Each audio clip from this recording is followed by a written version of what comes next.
तो यह 12 नंबर सवाल है हमारा। x अपान 1 प्लस साइन एक्स, लिमिट क्या है 0 से पाई। अब देखो यहाँ पर मतलब क्या करना, आप लोगों को पहली चीज़ लिमिट पर ध्यान देना है। लिमिट हमारी क्या कह रही, ये कोई प्रगुण का साइन दे रही है। आप लोगों को पहले ही पता चल जाएगा कि कौन सा प्रगुण इसमें लगेगा। तो मेरे भाई अगर 0 से कुछ भी लिमिट हो, ठीक है, अपर लिमिट चाहे जो, लोअर लिमिट क्या है 0, तो वहाँ पर सीधा सा सिंपल फार्मूला आप लोगों को प्रगुण नंबर 4 के अलावा कुछ भी नहीं करना है, ठीक है। तो भैया इसको मानो आई बराबर 0 से पाई और x अपान 1 प्लस का साइन x और ये भैया dx। अब मेरे भाई यहाँ पर प्रगुण नंबर 4 अगर आप लोगों को ध्यान में है तो यहाँ पर क्या होता है, प्रगुण नंबर 4 0 से a fx dx बराबर 0 से a माइनस का x और ये dx। ये कैसे आया भैया, ये अपर माइनस का x घट गया, ठीक है, और हमें fa माइनस x मिल गया। अब यहाँ पर देखो तो प्रगुण नंबर 4 इसको भैया इक्वेशन 1 मानेंगे और यहाँ पर देखो तो i बराबर, अब प्रगुण के पहले हमने इक्वेशन 1 माना ही, ठीक है, अब प्रगुण लगा देंगे, ठीक है।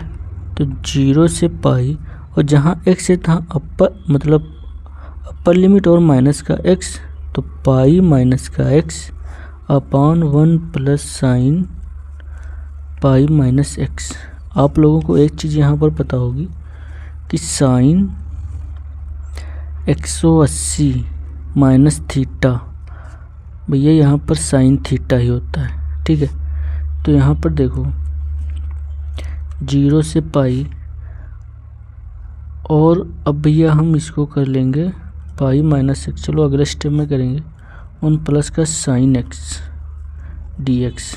अब भैया हम इसको देखो क्या कर सकते हैं, ये पाई अपान इतना हो सकता है और एक्स अपान इतना हो सकता है। तो भैया इसको हम कर लेंगे 0 से पाई और पाई अपान 1 प्लस का साइन एक्स dx और बीच में भैया माइनस लगा दो 0 से पाई x 1 प्लस साइन एक्स और ये dx।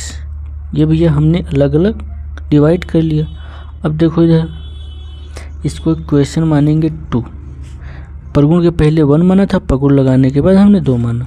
अब भैया इक्वेशन फर्स्ट प्लस सेकंड को ऐड कर देंगे, तो भैया ऐड करेंगे तो लेफ्ट हैंड साइड में 2i आएगा, क्योंकि हमने आई को ऐड किया तो 2i। अब इधर देखो भैया राइट हैंड साइड में क्या आएगा, समीकरण फर्स्ट पहले ऐड किया है तो इसको लिख लो 0 से पाई x अपान 1 प्लस का साइन एक्स dx। सेकंड भैया लिख लो प्लस 0 से पाई और ये पाई, ठीक है, 1 प्लस का साइन एक्स और ये dx और यहाँ पर भैया माइनस 0 से पाई x अपान 1 प्लस का साइन एक्स। यहाँ तक भैया समझ में आ रहा होगा। अब देखो यहाँ पर देखो ये माइनस का लिखा हुआ, ये प्लस का लिखा, तो भैया इससे हम सीधा काट देंगे, ठीक है, क्योंकि माइनस प्लस क्या हो जाता है, कैंसिल होता है। अब इसके बाद देखो तो 2i बराबर हमारे पास क्या बचा, इतना टर्म बचा, तो पाई कांस्टेंट है, इसको बाहर 0 से पाई 1 अपान 1 प्लस का साइन एक्स। अब अगर इस प्रकार का कोई भी सवाल दिखा, देखिए लिमिट का ना हो, कोई अदर भी सवाल इंटीग्रेशन में हो, तो हम क्या करेंगे भैया, इसके स्थान पर हम साइन एक tan का फार्मूला होता है, ठीक है, तो उसमें बदल लेंगे। तो मेरे भाई साइन का एक tan में फार्मूला होता है साइन 2x बराबर 2 tan x और 1 प्लस का tan स्क्वायर x। लेकिन यहाँ पर 2 नहीं है, ठीक है, तो मेरे भाई यहाँ पर 2 है तो यहाँ पर x है। अगर यहाँ पर 2 नहीं होगा, x होगा, तो यहाँ x/2 हो जाए। वो कैसे, देखो भैया यहाँ 2x था, तो भैया इसका जब इसका फार्मूला बना तो यहाँ एंगल क्या हुआ, आधा, मतलब 2 का आधा क्या 1, तो समझो तो 2x हमने 2x लिखा, ठीक है। तो यहाँ पर भैया अब इसका आधा होगा तो आधा क्या करेंगे, ये आधा होता है, तो इसको कैंसिल किया तो हमने क्या बचा, हमारे पास x बचा। इसी प्रकार से अगर यहाँ साइन x होगा, साइन x, तो भैया इसका भी आधा कर लो, तो x का आधा करेंगे तो यहाँ भी क्या आएगा x/2। ये चीज़ आप लोगों को समझनी चाहिए, ठीक है। अगर आप लोगों को फार्मूला बनाना है तो अगर यहाँ पर x/2 हो जाता तो उसका भी आधा होता, x/4 हो जाता। अगर भैया x/3 होता तो उसका भी आधा हो जाता, x/6 हो जाता। तो यहाँ क्या लिखेंगे 2 tan x/2 upon 1 plus tan square x/2। ये हमारा भैया क्या बन गया फार्मूला। अब आते हैं अपने भैया सवाल पर। 2i बराबर पाई 0 से पाई 1 अपॉन 1 प्लस 2 tan x/2 और ये भैया आएगा पान में 1 प्लस tan स्क्वायर x/2 और ये dx। अब भैया हम इसका एलसीएम ले ले तो ये भैया यहाँ मल्टीप्लाई हो जाएगा, फिर ये कहाँ जाएगा ऊपर चला जाएगा। ये भैया ऐसे लिख लो पाई। अब ये कौन सी चीज़ लिखी हुई देखो, लिख लो अच्छा पहले। तो ये भैया x से मल्टीप्लाई होगा तो 1 अपान इतना ही रहेगा 1 plus tan square x/2 plus 2 tan x/2 अपान में क्या बचा 1 प्लस tan स्क्वायर x/2 और ये dx। अब देखो भैया अब ये कहाँ जाएगा ऊपर, ठीक है। ये कहाँ मल्टीप्लाई हो जाएगा ऊपर अंश में। लेकिन यहाँ पर देखो इसको और भी हम बदल सकते हैं, इसको बदलेंगे 1 प्लस tan स्क्वायर x बराबर क्या होता है sec स्क्वायर x। बट यहाँ पर x/2 है तो क्या हुआ tan स्क्वायर x/2 बराबर sec स्क्वायर x/2 में, ठीक है। एंगल सेम होना चाहिए, ठीक है, और कोई दिक्कत नहीं।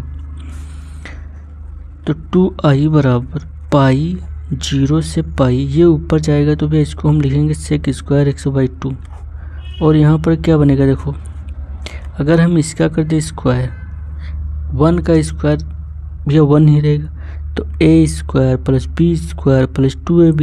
ये फार्मूला है 1 प्लस tan x/2 का होल स्क्वायर, ये dx। अब अगर आप भैया इसे खोलेंगे तो यही मिलेगा हमें, ठीक है। अब यहाँ पर भी आप लोगों को एक चीज़ समझ में आ रही है, इसको हमने सेक स्क्वायर क्यों नहीं बनाया, क्योंकि इसको अगर हम बना लेते तो भैया हमारा ये फार्मूला नहीं बनता, ठीक है। अब मेरे भाई देखो यहाँ पर अब हमें क्या करना है, अब हमें इसको t मानना है। वो किस लिए, क्योंकि सेक स्क्वायर x/t हमें दिख रहा है। तो भैया प्रतिस्थापन विधि में यही सीखा है कि हमें जिसका भी अवकलन दिखे उसको सीधे t मान लेना है। तो यहाँ पर tan x/2 को t नहीं माने क्योंकि इसका तो 0 हो जाएगा, ठीक है। तो साथ में इसको भी मान लेंगे 1 plus tan x/2 equal to t, ठीक है। अब देखो भैया अब अगर आप t मान लें इंटीग्रेशन में और लिमिट का सवाल है, ठीक है, तो उसमें पहले हमको लिमिट चेंज करनी ही पड़ेगी, ठीक है। तो पहले हम इसमें लिमिट ही चेंज करेंगे। अब यहाँ पर देखो मेरे भाई लोअर लिमिट है 0 तो मैंने इसमें रख दिया 0। अब यहाँ पर 0 रखेंगे तो भैया ये सब 0, तो tan 0, ठीक है। आप लोगों को पता होगा tan 0 का मान भी आप लोगों को पता होगा अगर आप लोगों ने ट्रिग्नोमेट्री पढ़ी है, ठीक है। तो भैया sin 0 का मान 0 समझ लो यहाँ पर थोड़ा सा भैया। sin 0 का मान कितना होता है 0, ठीक है। और cos 0 का मान भैया कितना होता है 1, ठीक है। अब sin अपान cos क्या होता है भैया, sin अपान cos tan होता है। इस प्रकार से sin अपान cos, ठीक है, 0 0 लिख लो, ये क्या हो जाएगा tan 0। अब यहाँ पर tan 0 बना, अब इसकी वैल्यू रख दो। तो sin की वैल्यू कितनी थी भैया, sin की वैल्यू थी 0 और cos की वैल्यू थी 1, तो भैया इसकी वैल्यू क्या हो जाएगी 0, ठीक है। ये निकालने का आसान तरीका, अगर आप लोगों को नहीं आता है, सिर्फ sin की वैल्यू आती है, आप किसी भी चीज़ की वैल्यू निकाल सकते हैं। अब देखो भैया तो यहाँ पर हमारा क्या बना 0, ये तो हो गया 0, लेकिन बच्चा हमारे पास प्लस का 1, ठीक है। तो यहाँ पर क्या शेष रह जाएगा 1। अब मेरे भाई यहाँ पर देखो अगर इसकी वैल्यू रख दिया पाई क्या होता है 180 और 180 फिर कट जाएगा 2 से, तो भैया कितना आएगा 90, क्योंकि 180 का आधा कितना होता है 90।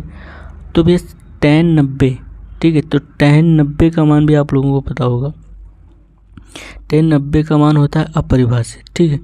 अब यहाँ पर इतना अपरिभाषित हुआ, लेकिन यहाँ पर प्लस का 1 लिखा हुआ, तो अपरिभाषित में हम कुछ भी जोड़ें 1 2 3 4 5 चाहे जो कुछ जोड़ें, ठीक है, वो रहेगा क्या, अपरिभाषित ही रहेगा।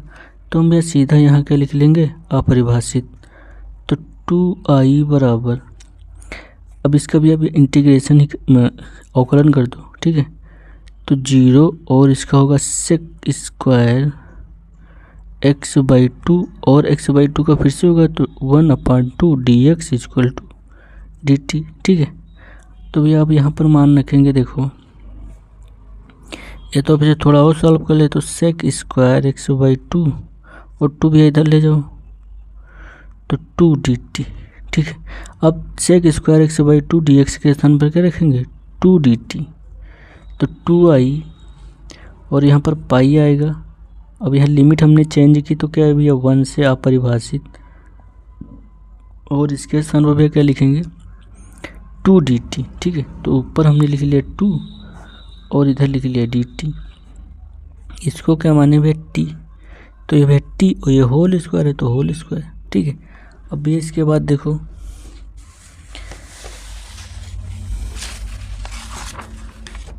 बहुत ही बेहतरीन सवाल है भैया, ठीक है। तो यहाँ पर भैया क्या बना हमारा 2 हमारा कांस्टेंट है, इसको बाहर लेंगे,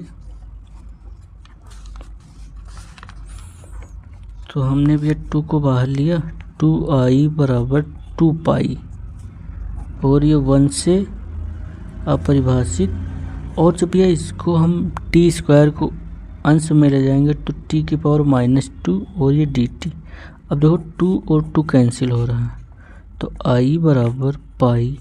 अब ये इसका इंटीग्रेशन करना है तो क्या होगा, ठीक है। तो पावर कहाँ, पावर जुड़ता है तो इस जुड़ेगा, तो कर लो भैया देखो, तो t माइनस का 2 और प्लस का 1 वही अपान में भी लिखी जाती है, तो माइनस का 2 और प्लस का 1 जो ऊपर लिखी जाती है पावर वही अपान में लिखी जाती है, और लिमिट भी है 1 से अपरिभाषित।